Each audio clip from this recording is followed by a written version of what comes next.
What's good, everybody? My name is Dave Tinker, and I'm an action sports ministry advocate who's quickly becoming a social media ministry advocate.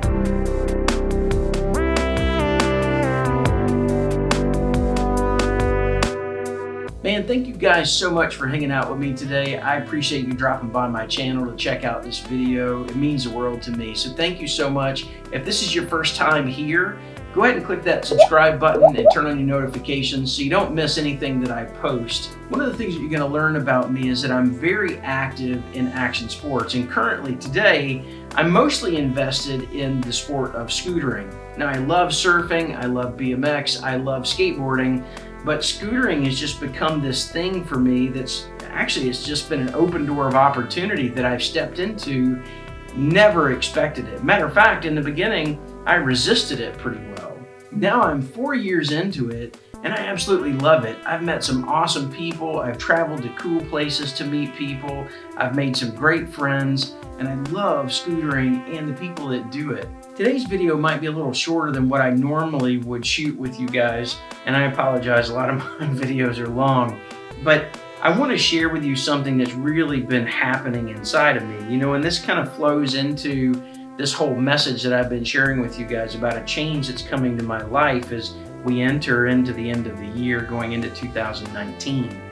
I find myself recently really studying social media marketing, social media metrics, usability of social media platforms for ministry, all these kinds of things. And the more I study it, the more fascinated I become by it. I'm studying the gurus in the industries, you know, like the guys that are pitching themselves to be the top or the best in Instagram and in YouTube and in Facebook ads and all these different places. And there's a lot of people that talk about being experts. There's a lot of people that sell classes in those areas. I've taken some of those classes. I've sat in a ton of webinars. What I'm finding is that a lot of people say they're gurus, but the information that they're sharing doesn't really qualify as guru status to me. I mean, some of the stuff is intuitive, but maybe that's me. Maybe because I'm a technical guy, maybe because I spend all my time on a computer, maybe some of those things just aren't so hard to understand for me. Maybe for you, that might be a little bit different. What I want to talk to you about today, though, is that one of the things I've noticed as I've continued to do this study and as I've continued to try to connect with people in regards to social media influence is we as a church, we as ministers and people that are doing all different kinds of ministry, not just action sports ministry, but maybe you're doing video ministry or you're a pastor or you're doing VBS, whatever that is. I don't think that we have truly harnessed the potential of social media. Earlier this week, I found some staggering statistics that I want to share with you to further stress my point about this. Now, these statistics are from April of this year, so we've got quite a few months since April, so I'm sure that the numbers are actually higher than what I'm going to quote to you. There are over 2.2 billion users on Facebook. Let that sink in with you for a minute. Listen, that's billion with a B. Now, that's not just here in the United States, that's worldwide. And I'm sure that by now, again, many months have passed since April. They're well over 2.2 billion. Now, Facebook is the top social media platform. They hold the lion's share. However, the next in line for that is YouTube with 1.5 billion people. Think about that for a second. A platform like YouTube. You guys are sitting here watching this video. Obviously, you're watching it on YouTube. And these are monthly active user numbers, not just accounts. These are actual people that are spending time on these platforms. The next one in line, and this is the one I really want to focus on today, is Instagram. Now, a lot of my friends and most of the people that I serve with in Action Sports Ministry, we're all on Instagram. And we're on Instagram because the kids are there. There are 813 million active users on Instagram on a monthly basis. What I'm finding with Instagram is that it's a great tool to connect. It's easy to connect with photos and videos. One of the things that I'm learning in regards to using Instagram as a platform is that video is where it's at. You know, it started out primarily as a photo sharing application, and I thought it was pretty rad when I jumped into it several years ago, you know, being able to see pictures from all over the world. And I'm totally into beach locations and vacation destinations and all that kind of stuff. But then I watched all these kids that I was ministering to continuing to jump on and starting to share their videos there. Whereas before, you know, everybody was dumping videos into YouTube, these little clips that they would put together, these edits that they would make, they would dump them on YouTube, and then you may or may not ever find them.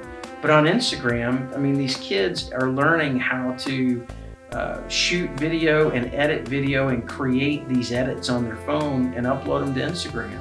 And Instagram is directly beginning to compete with YouTube through Instagram TV. If you haven't checked that out yet, you need to go check it out, because they've created a platform now where you can actually use your phone. They're encouraging people to use their phone and to shoot in portrait mode, right? Instead of, you know, we're used to using our phones this way in landscape mode, you know, because everything's HD, 1080 by 1920. But Instagram TV is encouraging people to start shooting in portrait mode like this. And their application is specifically tuned for people to use their phones this way. You know, so it's awesome quality video. And I'm actually starting to experiment with a little bit myself. I'm starting to do this kind of behind the scenes backstage with Tinkers, so that when I'm leading up to an event or I'm going to do something, things I wouldn't normally share in a YouTube video, I'm popping into Instagram TV. And I need to be a lot more diligent about it, but it's a great source to be able to put content out there for people to find, you know, and then you've got these hashtagging strategies and tagging strategies and all these different ways that you can get connected and get people connected to your content. It's a super easy way to scale. It's a super easy way to get your message out there and to get people connected to what you're doing. Now, I want to say this, social media should never become a replacement for us of actually communicating face-to-face, hand-to-hand with people. But what it can do is it can open doors for us that allow us to make those connections far easier. And one of the things that we've always wrestled with in ministry is follow-up connectivity.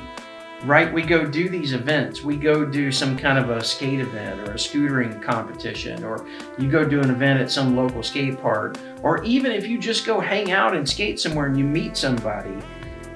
One of the hard things that we've always had is follow-up.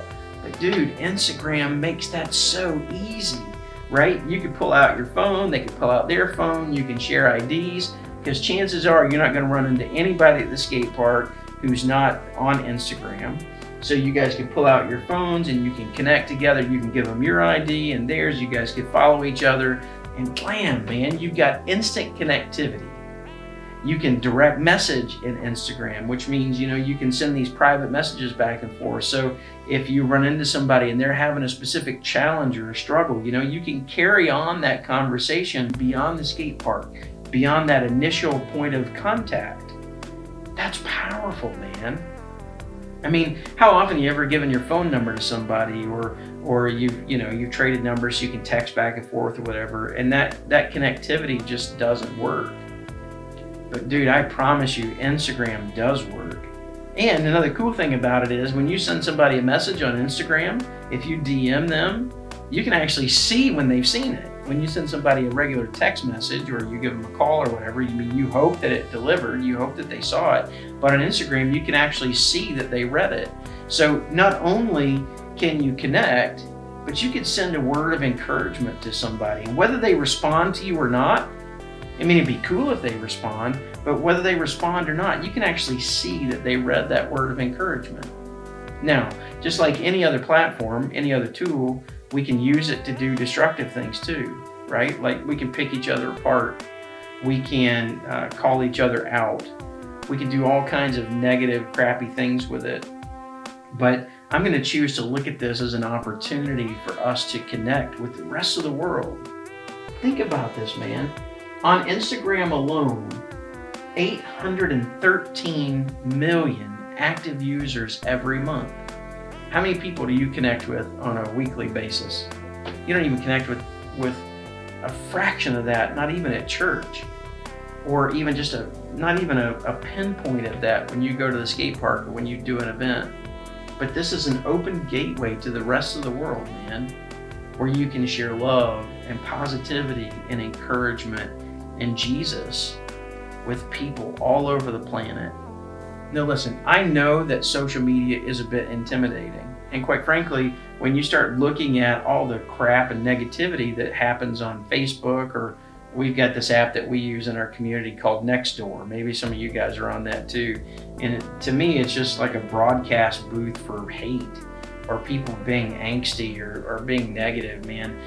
You know, all that stuff's gonna happen everywhere. You know, and you can get involved in all that too, right? I mean, you can post political stuff and you can talk about why you're right and somebody else is wrong.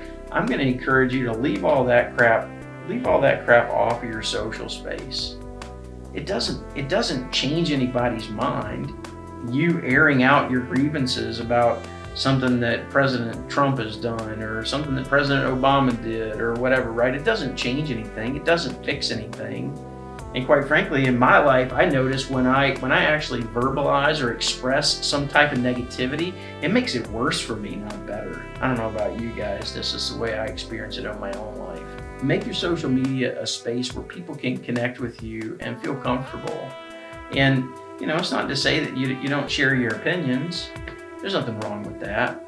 But if we change our minds, if we start to think a little bit differently and we start to think about how we can use these tools rather than being consumers to becoming producers. That's one of the things that I'm starting to change in my own mind, and my own mindset is stopping being a consumer on Facebook, stopping being a consumer on Instagram, and actually becoming a producer. Somebody that puts things out there for other people to connect with. And you know what I find? The more I study these gurus in the industry, these guys could care beans about what anybody else is posting or what anybody else is saying. They're constantly just flooding it with content. It's not about the experience for them. It's about the experience that they're creating for others. Why can't we do that? Why can't you and I do that? Why can't we start to use those kinds of tools and platforms to be content producers that connect people with Jesus, that connect people with hope, that connect people with positivity and encouragement? Now, you already likely know from experience that these apps, you know, Facebook or Instagram, can be extremely time consuming. I mean, you can open up your Facebook app and start scrolling through your feed, or your Instagram, you're going through your feed, and before you know it, man, you've blown half an hour, you've blown an hour, and you're just looking through other people's stuff. And that's cool, right? But you haven't really accomplished anything. And one of the things I'm finding is that social media, even on the content creation side, can be extremely time consuming. But there's a lot of tools out there, guys. There's a lot of different platforms and things that you can use to speed up your processes. In the coming weeks, as I am making this transition and as I'm learning more about social media, I'm actually going to be releasing a series of content, putting some things out there. Some of it I might put on Impact Ministry Alliance, so you can go get that stuff. Some of those things I may actually put here on YouTube. I don't know yet. But what I want to do is give you guys some tools and some instruction that you can have, things that you can do to be far more successful with social media, to help you to understand how you can utilize those tools and resources that are available to you to make your social media experience both for you as a content creator and for them, the content consumers that are out there that are going to be looking at the content that you produce. I want to help you guys become more effective in that space. I want to see us as the church become more effective in that space, because the audience that you can reach there is far more vast than anybody that you could reach in your local community, just, you know, across the street. Now, granted, that doesn't mean that, you know, we stop doing those things, but I want to help you to understand how you can utilize those tools and resources to help you become more effective in your ministry. So hang with me over these next couple of weeks. I hope that you enjoyed this. I hope that it spoke to you in some way. And I pray that you'll begin to have a different mindset when it comes to social media, how you use it, and how you choose to implement that in your ministry. I love you guys. Thanks so much for hanging out with me today. God bless. Bye.